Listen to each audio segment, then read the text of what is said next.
안녕하세요. 잠잘 때 듣는 재미있는 이야기 달림 책방입니다. 오늘은 6편의 이야기와 수면 음악으로 편안한 잠자리를 준비하였습니다. 첫 번째 이야기는 진정한 친구 이야기인데요. 이 이야기는 어려울 때 친구가 진짜 친구다라는 이야기를 해주고 있답니다. 내가 가진 것이 많거나 잘 나갈 때는 주변에 친구가 참 많은 것 같아요. 나의 조건이나 내가 가진 것들에 끌려서 그렇겠지요.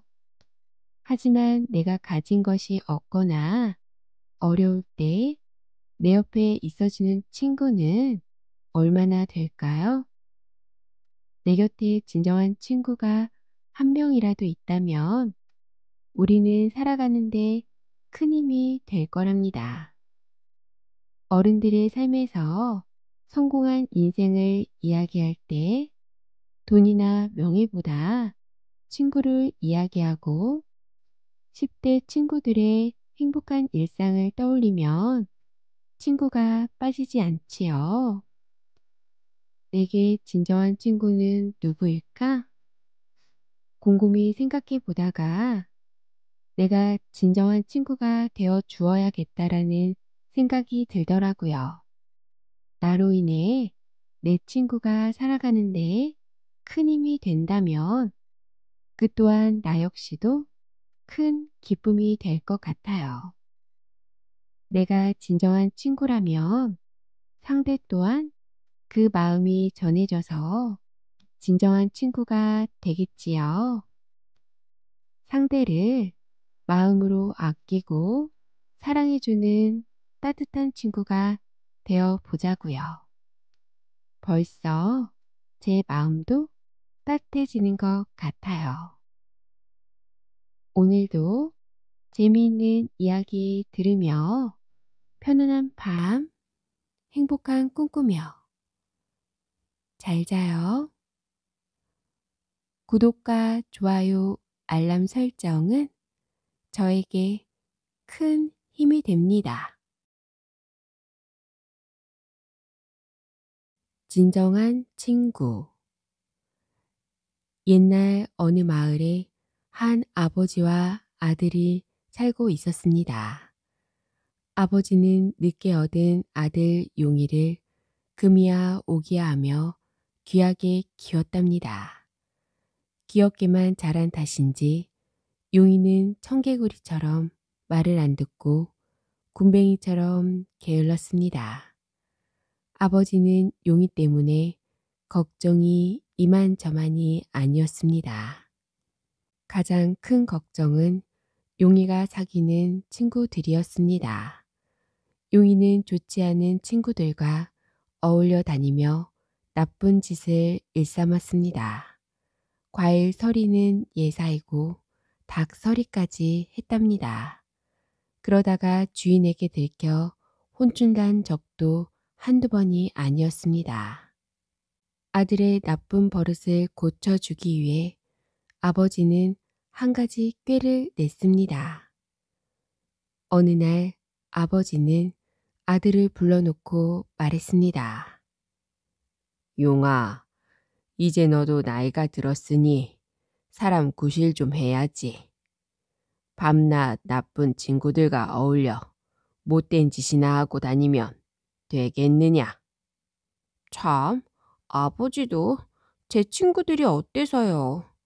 제 친구들이야말로 진짜 친구라고요. 아들은 당당하게 말했습니다. 친구라고 다 친구는 아니란다.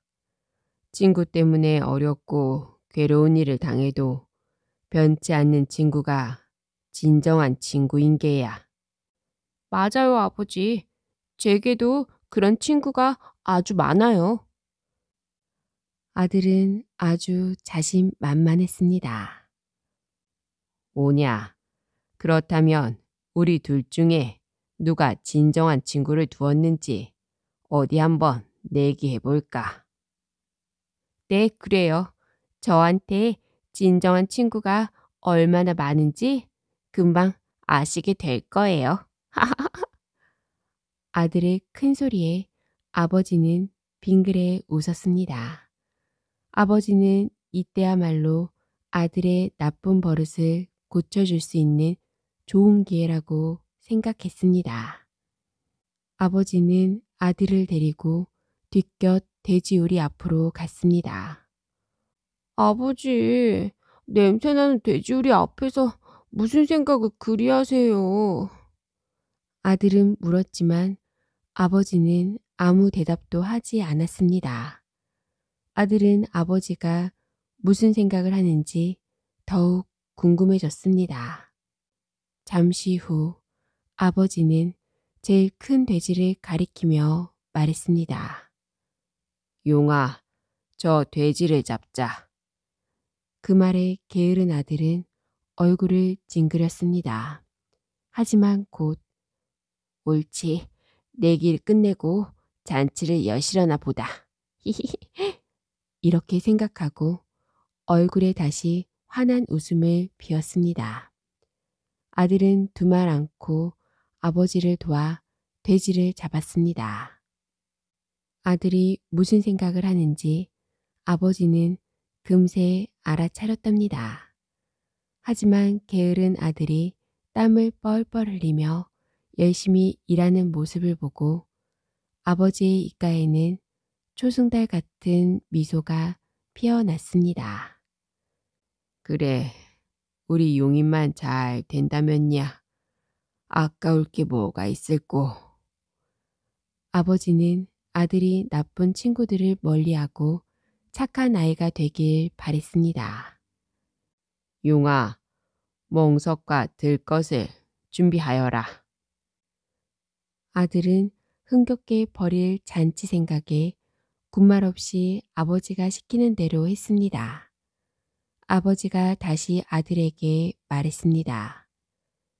얘야, 이제 준비가 다 됐으니 멍석에 삶은 돼지를 싸서 들것에 실어라. 이번에도 아들은 아버지의 말에 순순히 따랐습니다. 용아, 앞장서라. 내가 진짜로 진하다고 생각하는 친구 집으로 가자.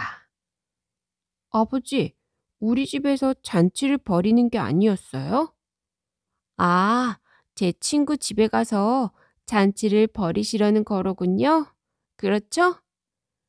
내가 내 친구를 봐야 잔치를 벌이든 안 벌이든 할 게 아니냐. 아들의 말에 아버지는 웃으며 대답했습니다.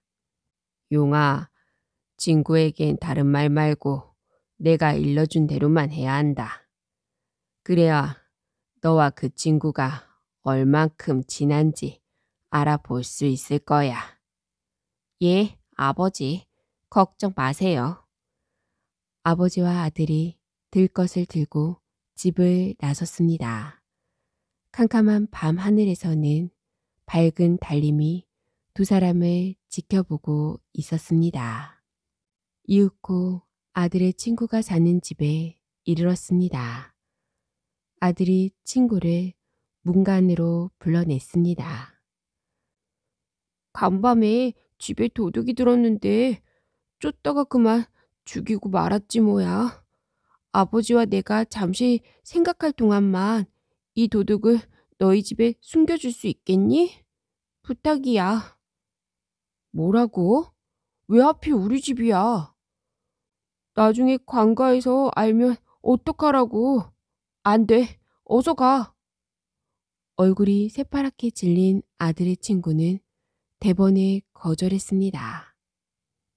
자신만만하던 아들은 풀이 죽어 입을 다물고 말았습니다. 그곳을 떠나면서 아버지는 아들에게 조용히 말했습니다. 용아, 그 아이가 너와 제일 친한 친구라고 했느냐? 자, 그러면 이번에는 이 아버지의 진정한 친구 집으로 가보자. 두 사람은 아버지의 친구 집에 왔습니다. 아버지는 친구에게 아까 아들이 한 것과 똑같은 말을 했습니다. 아버지의 친구는 깜짝 놀라며 아버지의 손을 잡고 말했습니다. 염려 말고 어서 들어오게. 들어가서 차근차근 의눈에 보세. 자, 어서. 그런데 집 안으로 들어가서 멍석을 풀자 삶은 돼지가 쑥 나오지 않겠습니까? 놀라게 해서 미안하네. 사실은 이 애를 바로잡으려고 거짓말을 한 것이라네. 결국 잔치는 아버지의 친구의 집에서 열렸답니다. 용아, 이 아저씨처럼 친구가 어려운 일을 당했을 때 도와주는 친구가 진정한 친구인 게야. 알아들었느냐? 이 일로 크게 깨달은 아들은 그 뒤 나쁜 친구들을 멀리하고 착한 사람이 되었답니다. 김부자의 양반 노릇. 옛날 강원도 정선에 박시성을 가진 양반이 살았습니다. 그는 아는 게 많고 점잖았지만 글만 읽어온 터라 쌀 한 톨 제 손으로 구할 수 없었습니다. 한 대, 두 대, 고을에서 빌려 먹기 시작한 쌀이 어느덧 1,000석을 넘었습니다. 보다 못한 고을 사또가 으름장을 놓았습니다. 사흘 안에 쌀을 갚지 않으면 옥에 가두겠다고 말입니다. 박 양반네 딱한 소식은 이웃 마을에까지 퍼졌습니다. 비단 장사를 하는 김부자 귀에도 들어갔습니다. 김부자가 한참 고민하다 식구들에게 말했습니다. 우리가 먹을 걱정, 입을 걱정은 하지 않고 이렇게 산다만 양반 노릇을 못하는 게 영 아쉽구나. 마침 사정이 딱한 양반이 있으니 우리가 그 빚을 대신 갚아주고 양반 자리를 사면 어떻겠느냐. 부인과 아들은 아주 좋아했습니다. 다음 날 김부자는 쌀을 싣고 박 양반을 찾아갔습니다. 박 양반은 김부자의 말에 쉽게 대답할 수가 없었습니다. 돈 때문에 양반 자리를 판다는 게 부끄러웠습니다. 하지만 밥을 굶는 식구들을 생각해 양반 자리를 팔기로 했습니다. 박 양반은 김부자에게 양반 문서와 책 한 권을 내밀었습니다. 이 책에 적힌 대로만 하면 양반이 될 수 있을 것입니다. 그러면서 김부자에게 허리를 숙여 인사했습니다. 태어나서 처음 인사받은 김부자는 으쓱했답니다. 양반이 되자 모든 게 달라졌습니다. 어제까지만 해도 꼿꼿하게 서서 하인대하듯 하던 양반들이 김부자에게 깍듯이 인사를 하는 게 아니겠습니까?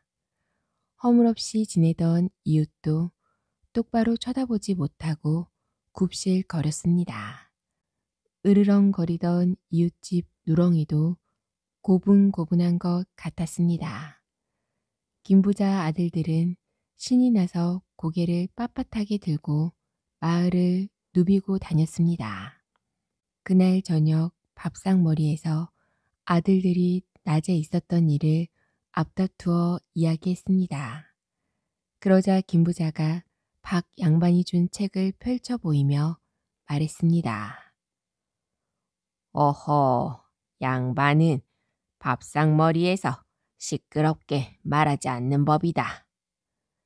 이번에는 국을 떠먹는 맏아들에게 말했습니다. 양반은 국을 먹을 때 소리를 내면 안 되느니라. 부인이 큰 소리로 하인을 부르자 또 한마디 했습니다. 부인, 사람을 부를 때는 조용히 목소리를 길게 빼야 한다오. 모두들 양반 되기가 퍽 까다롭다며 머쓱하게 웃었습니다. 그러던 어느 날이었습니다. 튼실하던 마다들이 시름시름 앓았습니다. 좋아하는 고기 반찬을 주어도 먹는 둥 마는 둥 하고 얼굴은 누렇게 뜨고 트림만 픽픽 해댔습니다. 김 부자는 용하다는 의원을 불렀습니다. 의원은 맥을 짚어보고는 고개를 절레절레 흔들었습니다. 아드님 뱃속에 독하고 구린 것들이 잔뜩 들어있습니다. 이것들을 빼내야 하는데 저로서는 방법이 없습니다. 김 부자는 아들의 손을 잡고 눈물을 흘렸습니다. 아들아, 대체 어디가 그렇게 아프단 말이냐? 그러자 맏아들이 겨우 대답했습니다. 아버지, 방귀를 못 뀌어서. 양반은 방귀를 뀌면 안 된다고 하기에 참았더니. 김 부자는 맏아들에게 조용히 말했습니다. 그럼 아무도 없는 데서 뀌면 될 것을. 김 부자는 울어야 할지 웃어야 할지 몰랐습니다. 며칠 뒤 이번엔 둘째 아들이 비를 쫄딱 맞고 들어왔습니다. 그날 저녁부터 으슬으슬 앓더니 아주 심한 감기에 걸리고 말았습니다. 그렇잖아도 몸이 약한 터라 큰 병이라도 걸릴까 걱정이 돼 또 의원을 불렀습니다. 의원은 한시름 놓아도 된다며 약을 주고 갔습니다. 약을 다려 먹이자 둘째 아들이 정신을 차렸습니다. 김 부자와 부인은 둘째 아들에게 물었습니다. 대체 왜 비를 다 맞고 다닌 거냐? 도롱이를 쓰거나 그도 없으면 뛰어올 것이지. 둘째 아들이 대답했습니다. 양반은 비가 와도 도롱이를 쓰거나 출삭되며 뛰어서는 안 된다기에 뒷짐지고 천천히 걸어왔습니다. 김 부자는 둘째 아들의 말에 혀를 끌끌 찼습니다. 아들들이 병을 앓고 나자 김 부자는 양반이 된 게 그다지 달갑지 않았습니다. 그런데 이번에는 부인이 또 말썽이었습니다. 부인이 하루가 멀다 하고 옷을 새로 해 입었답니다. 이날도 바느질을 잘하는 동네 안악이 부인의 허리치수를 재고 있는 모습을 보았습니다. 김 부자는 몹시도 못마땅했습니다. 양반 마누라가 되더니 거칠에만 정신이 팔린 것 같았습니다. 김 부자는 안악이 돌아간 뒤 부인에게 따져 물었습니다. 아무리 겉모양새가 중요한 양반이라지만 하루가 멀다 하고 옷을 해 입으면 어떡하오? 그러자 부인이 서운한 듯 말했습니다. 누군들 이러고 싶은 줄 아세요? 양반 부인은 외출을 삼가고 집안에서 술을 놓거나 책을 봐야 한다기에 그렇게 했더니 살이 쪄서 몸에 맞는 옷이 없지 뭐예요. 김 부자와 부인은 울상을 지으며 한숨을 푹푹 내쉬었습니다.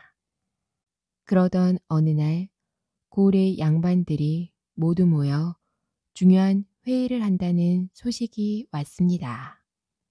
김 부자는 양반 노릇이 아직 서툴러 내키지 않았지만 양반은 모두 가야 하는 자리라 피할 수 없었습니다. 부인이 가장 좋은 옷을 꺼내주며 김 부자에게 단단히 부탁했습니다. 양반으로서 지켜야 할 것들을 꼭 기억하세요. 괜한 실수를 했다가는 웃음거리가 될 거예요. 김 부자는 무거운 마음으로 집을 나섰습니다. 회의가 열릴 대갓집에는 이미 많은 양반들이 와 있었습니다. 김 부자는 양반들을 찬찬히 둘러보았습니다. 그런데 양반들은 거짓과 허풍만 가득했습니다. 잘난 체 하려고 일부러 어려운 말만 쓰는 사람, 예의를 차린답시고 더운데도 옷을 몇 벌씩 껴입은 사람도 있었습니다. 물 한 잔에 배부르다며 이를 쑤시고 앉아있는 사람도 있었습니다. 김 부자는 기가 막혀서 그 자리를 박차고 나왔습니다. 집으로 돌아온 김 부자는 갓을 벗어던지며 말했습니다. 양반 좋다더니 양반 노릇하다가 자식들은 앓기나 하고 부인은 뚱뚱해지고 쓸데없는 예의 차리고 낯간지러운 거짓말 하느라 양반이 사람 잡는구나. 아이고, 양반 노릇 그만하고 우리 편한 대로 살자꾸나. 김 부자의 말에 식구들은 만세를 불렀습니다. 부인과 아들들도 양반 노릇하느라 무척 힘들었답니다. 김 부자네는 양반 자리를 돌려주고는 다시 예전처럼 편안하고 행복하게 살았답니다. 당나귀 임금님. 옛날 경문왕이 신라를 다스릴 때의 이야기랍니다.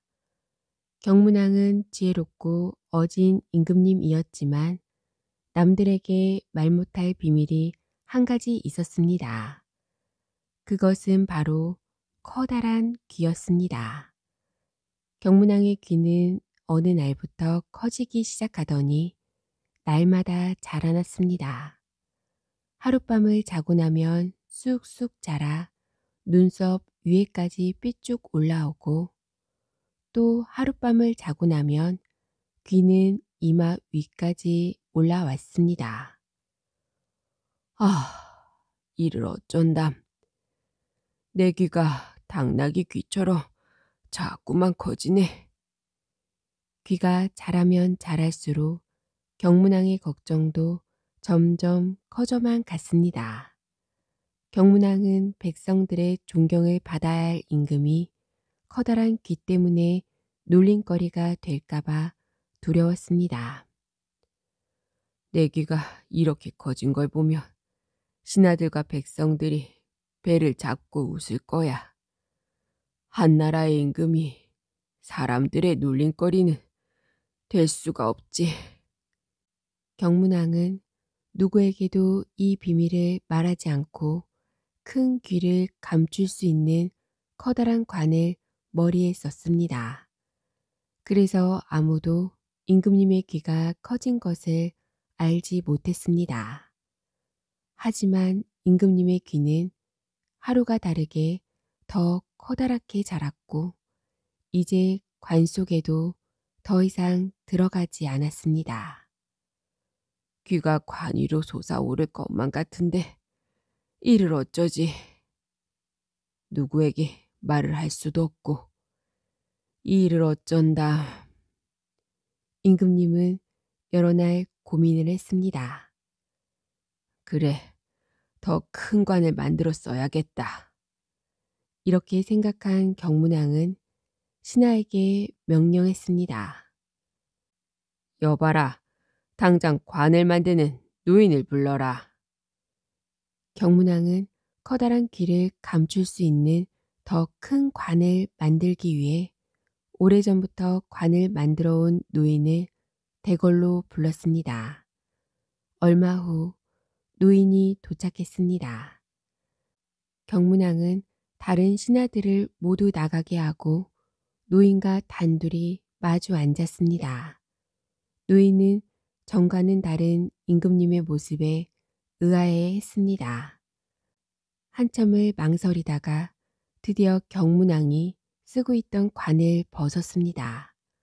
관을 벗은 임금님의 모습을 본 노인은 너무 놀라 입을 다물지 못했습니다.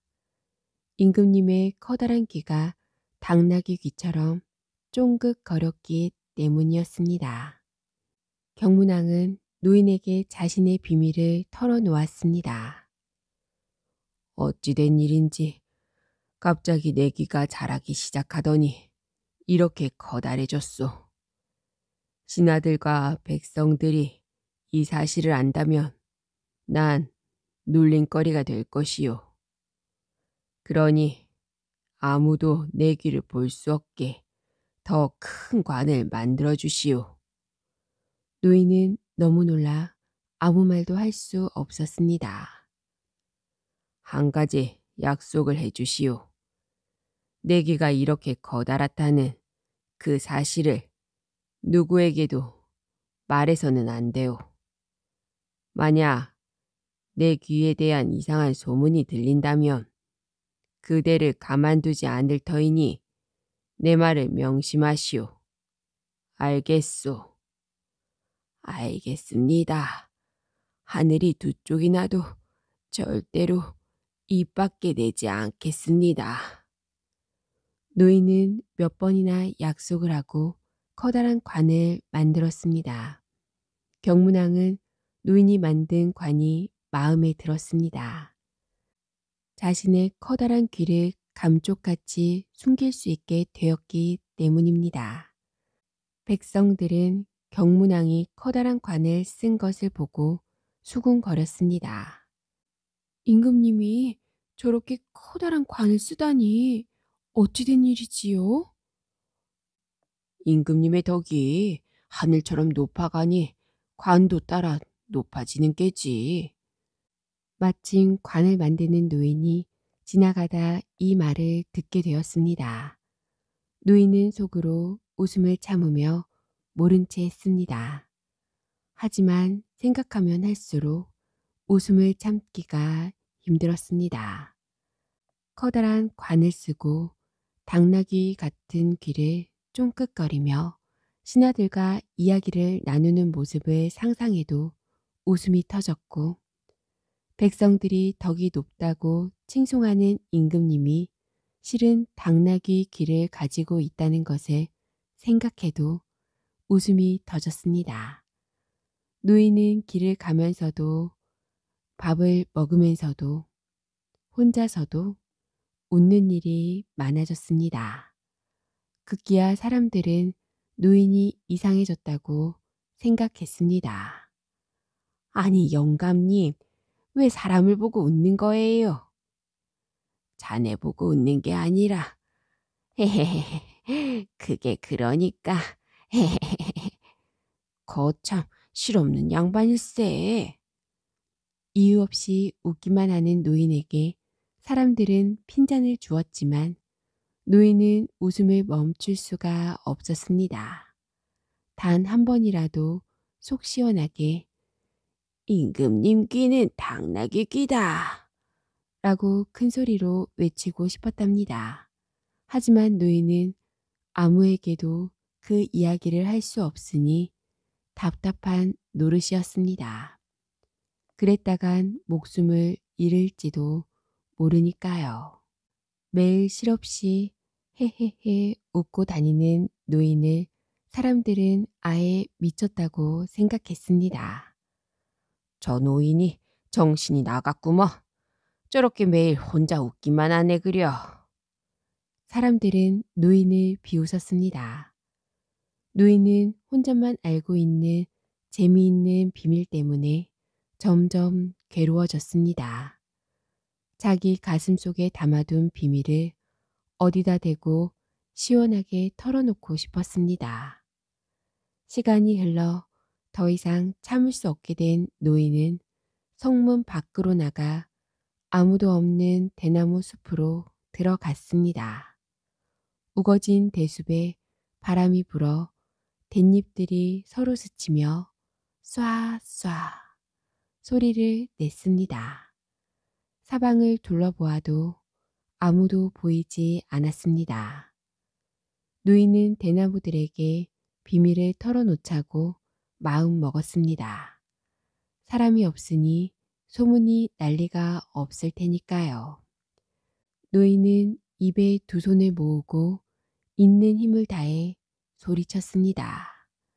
임금님 귀는 당나귀 귀다. 노인의 우렁찬 목소리가 대숲에 쩌렁쩌렁 울렸습니다. 그제야 노인의 가슴은 시원하게 뻥 뚫리는 것 같았습니다. 시원하다. 노인은 한껏 가벼워진 마음으로 집에 돌아왔습니다. 얼마 후 노인은 마음 편하게 눈을 감았습니다. 그런데 노인이 죽고 난 뒤 이상한 일이 일어났습니다. 노인이 소리를 질렀던 대숲에서 바람이 불 때마다 이런 소리가 들리기 시작했습니다. 임금님 귀는 당나귀 귀다. 아무도 없는 대숲에서 분명 사람의 말소리 같은 소리가 들렸습니다. 임금님 귀는 당나귀 귀다. 대숲에서 들리는 이 소리는 금세 퍼져 경문왕의 귀에도 들어갔습니다. 경문왕은 크게 놀라 신하를 대숲에 보냈습니다. 행여 사람이 숨어서 소리를 지른다면 당장 잡아오라고 일렀습니다. 하지만 대숲에는 아무도 없었고 바람이 불 때마다 여전히 임금님 귀는 당나귀 귀다 라는 소리만 들렸습니다. 경문왕은 당장 명령을 내렸습니다. 그 대나무들을 죄다 베어버려라. 신하들이 대나무를 모두 베어버리자 소리도 잠잠해졌습니다. 그 후 몇 년이 지나 한 농부가 대숲이 있던 자리에 산수유 나무를 심었습니다. 그런데 산수유 나무들이 자라자 다시 이상한 소리가 들리기 시작하였습니다. 임금님 귀는 당나귀 귀다. 그 소문은 다시 온 나라에 퍼졌습니다. 소문을 들은 경문왕은 이제 자신의 비밀을 백성들이 모두 알게 되었다고 생각했습니다. 그래서 산수유 나무를 베어버리라는 명령을 내리지 않았습니다. 그때 한 신하가 조심스럽게 말했습니다. 임금님의 귀가 큰 것은 부끄러운 일이 아닙니다. 그 큰 귀로 백성들의 말에 귀를 기울인다면 온 백성들이 임금님을 우러러 볼 것입니다. 사려 깊은 신하의 말에 경문왕은 고개를 끄덕였습니다. 경문왕은 그 뒤부터 커다란 관 속에 꽁꽁 숨겨두었던 귀를 감추지 않고 백성들의 말에 귀를 기울이기 시작하였습니다. 임금님 귀는 당나귀 귀다. 라는 소리에도 가슴 졸이지 않았습니다. 당나귀처럼 커다란 귀 덕분에 더욱 어진 임금이 될 수 있었답니다.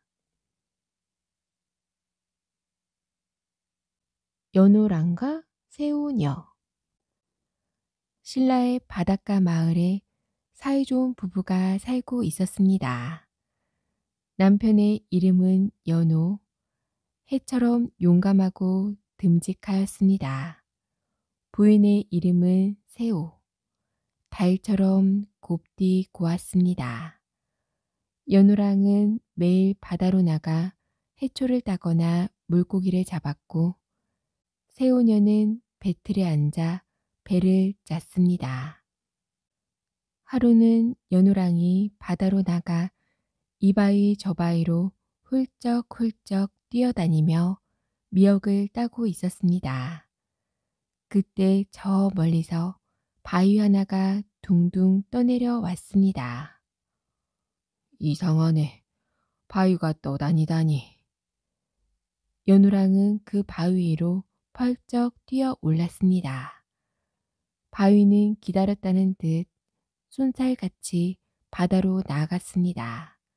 깜짝 놀란 연호랑은 바위에 털썩 주저앉았습니다. 연호랑이 탄 바위는 흘러 어느 섬에 닿았습니다. 여기가 어디지? 새우녀가 기다릴 텐데. 연호랑은 조심조심 바위에서 내렸습니다. 사르르 철컥, 사르르 철컥. 한편 배를 짜던 새우녀는 밖을 내다보았습니다.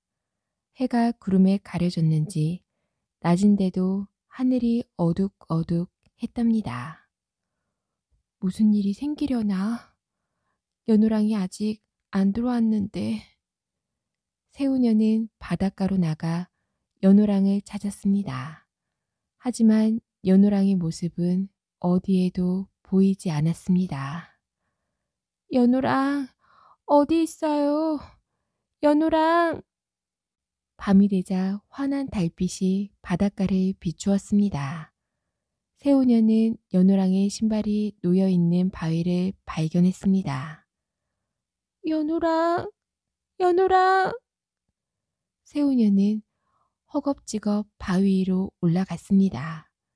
그리고 연호랑의 신발을 가슴에 꼭 품었습니다. 그 순간 바위가 둥실둥실 움직이며 바다로 떠내려 갔습니다. 어디로 가는 거니? 연호랑이 있는 곳으로 데려다 주렴. 달빛이 어디론가 떠가는 새우녀를 환히 비춰 주었습니다. 마침내 새우녀가 탄 바위가 어느 섬에 도착하였습니다. 여기가 어딜까?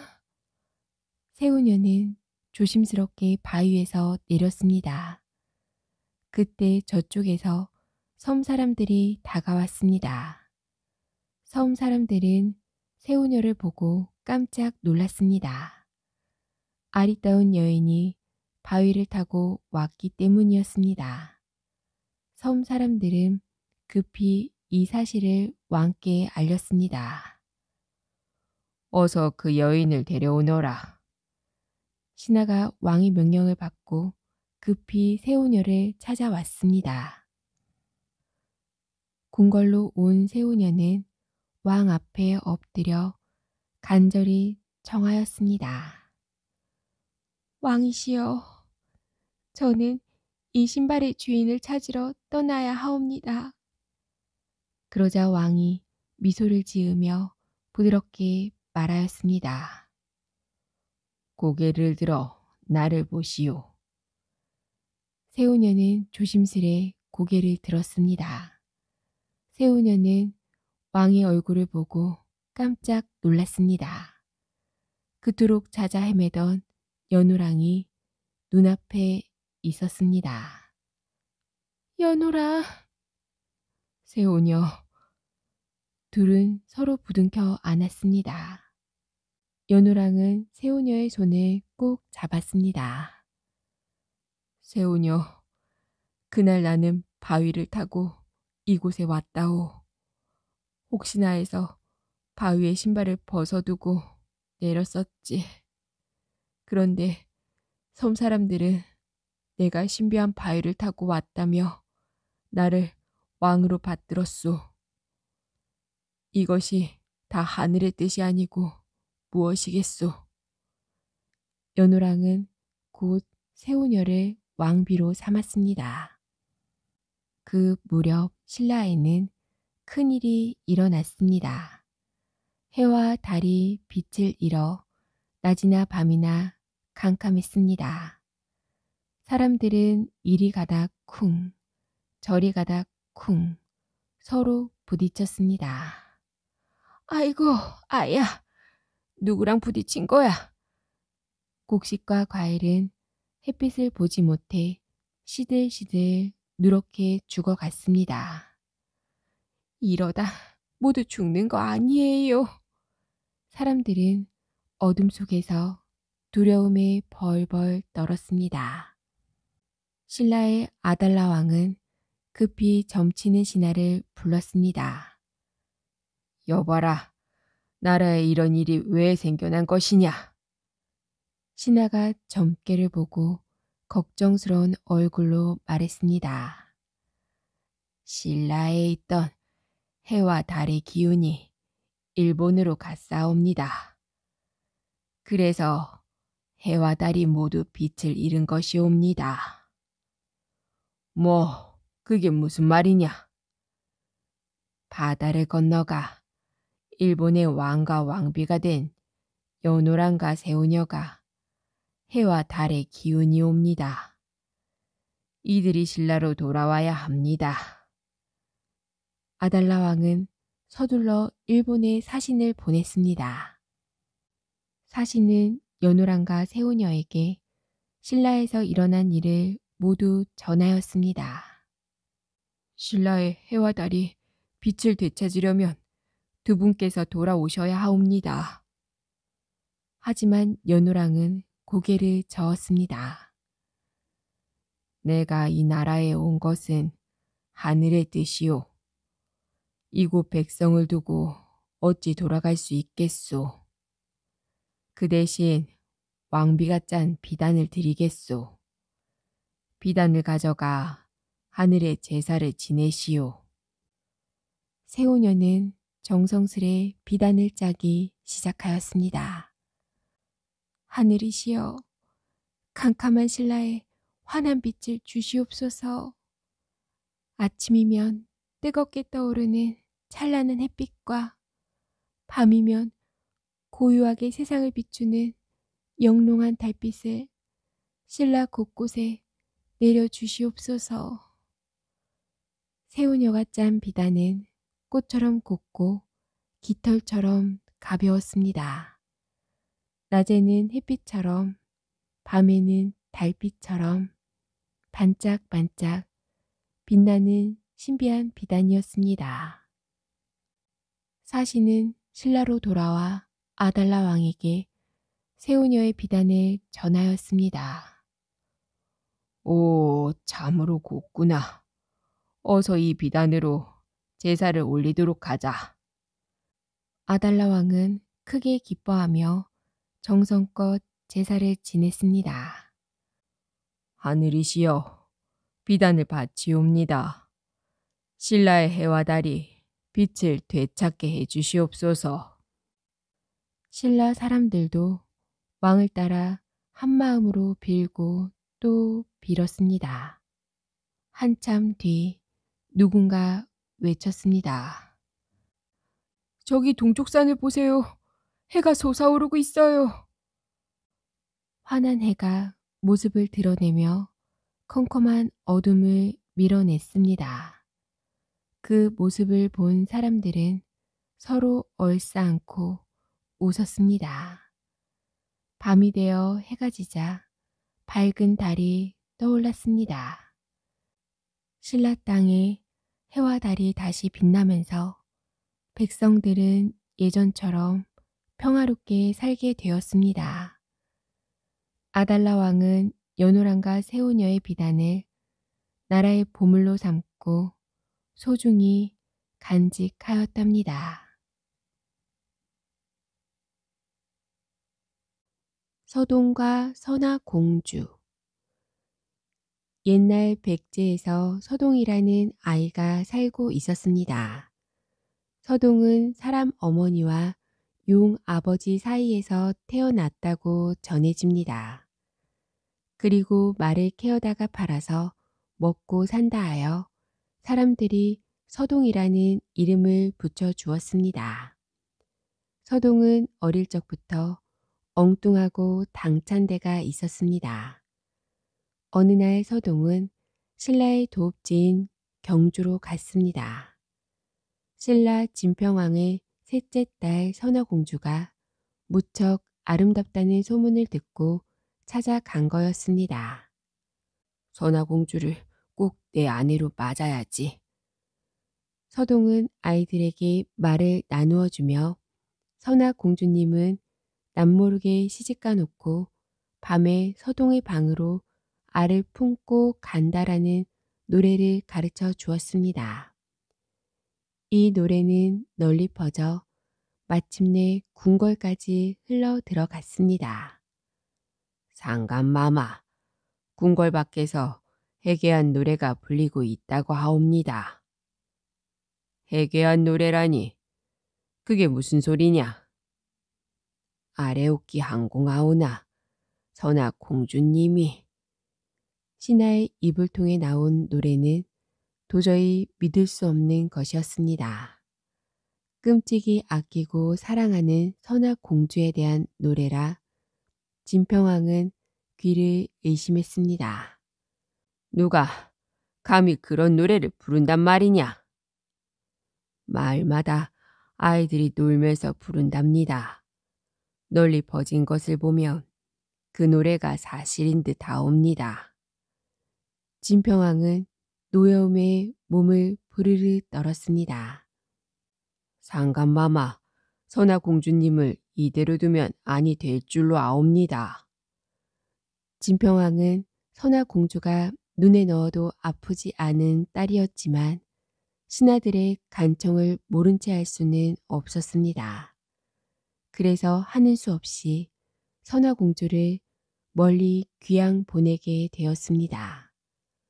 공주가 귀양을 떠나는 날이었습니다.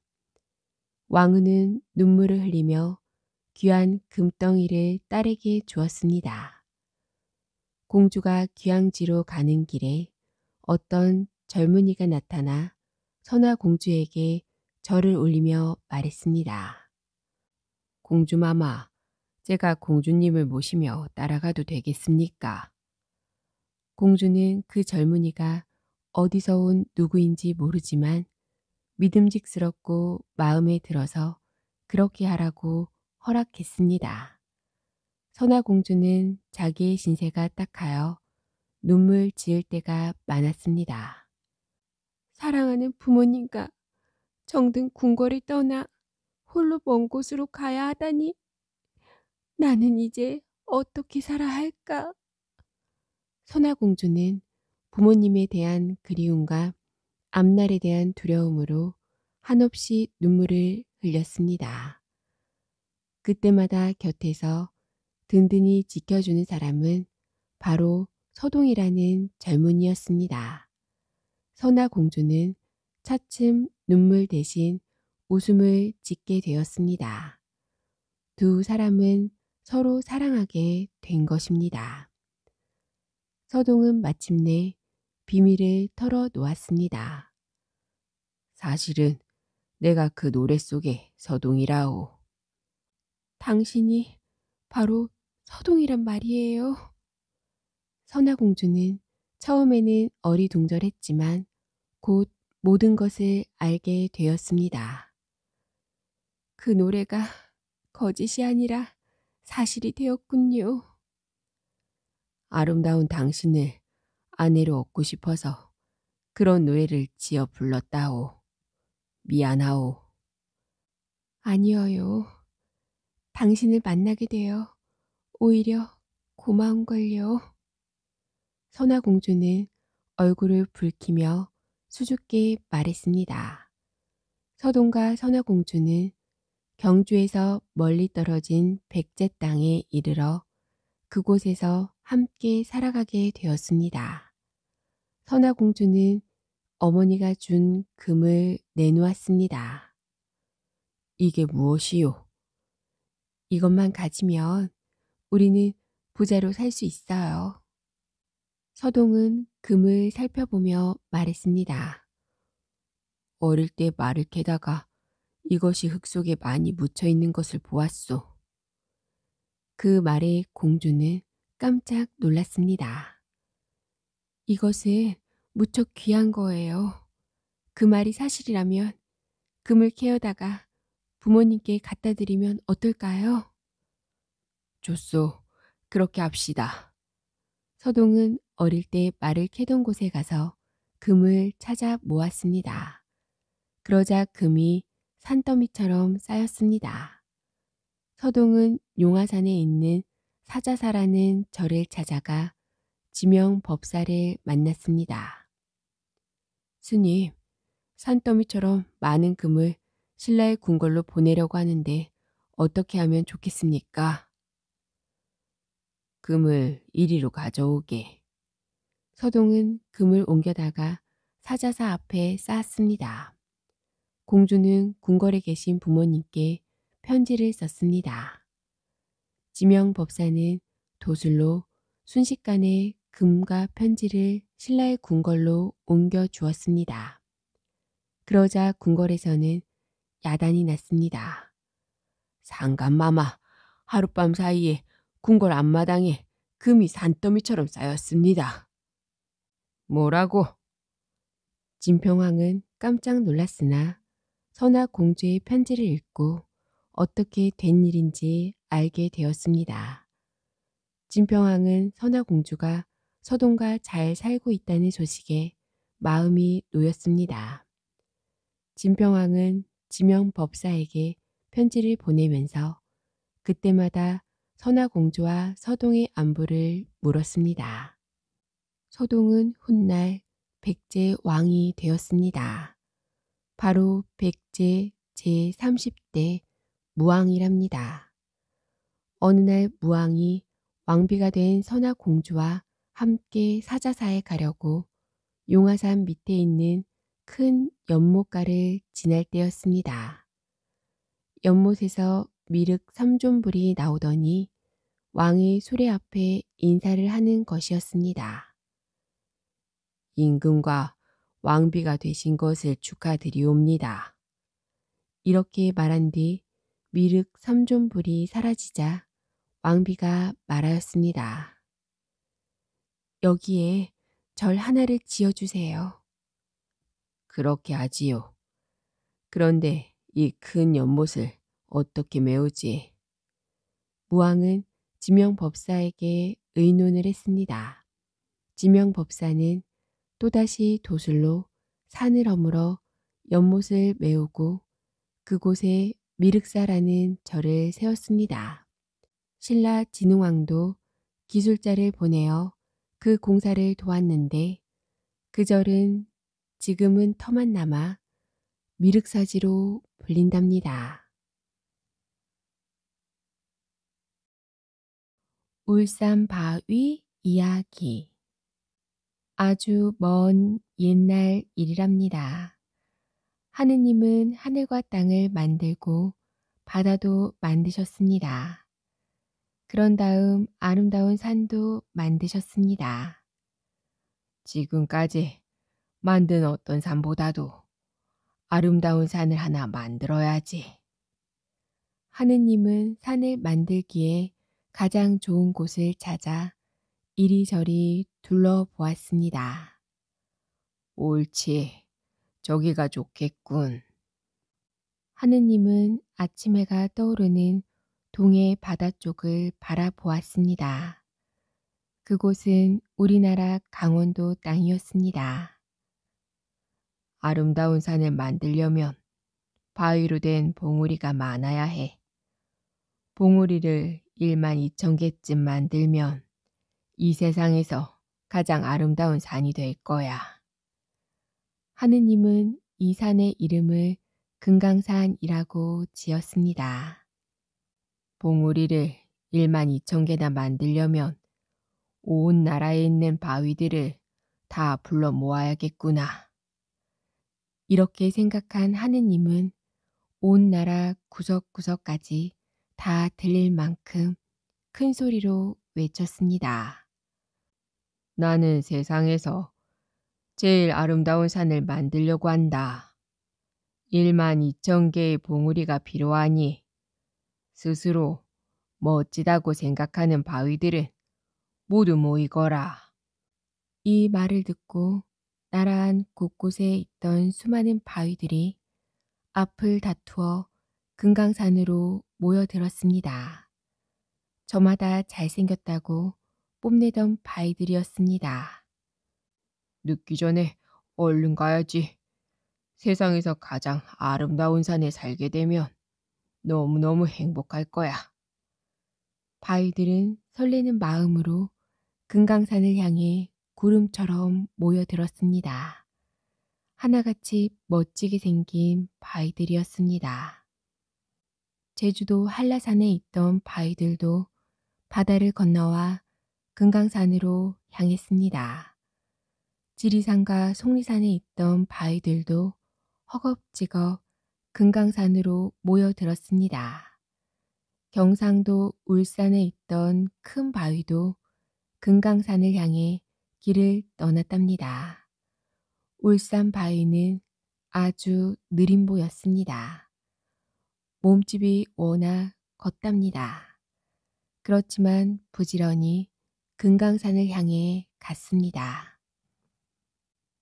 울산 바위가 땀을 뻘뻘 흘리며 설악산 마루에 도착하자 뉘엿뉘엿 해가 지고 어두워지기 시작하였습니다.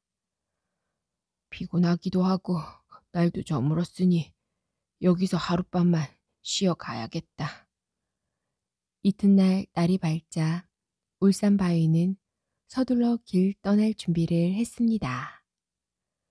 이제 조금만 더 가면 금강산에 닿을 수 있겠지.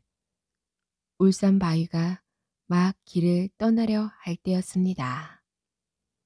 하늘나라 심부름꾼이 달려와 기막힌 소식을 전했습니다.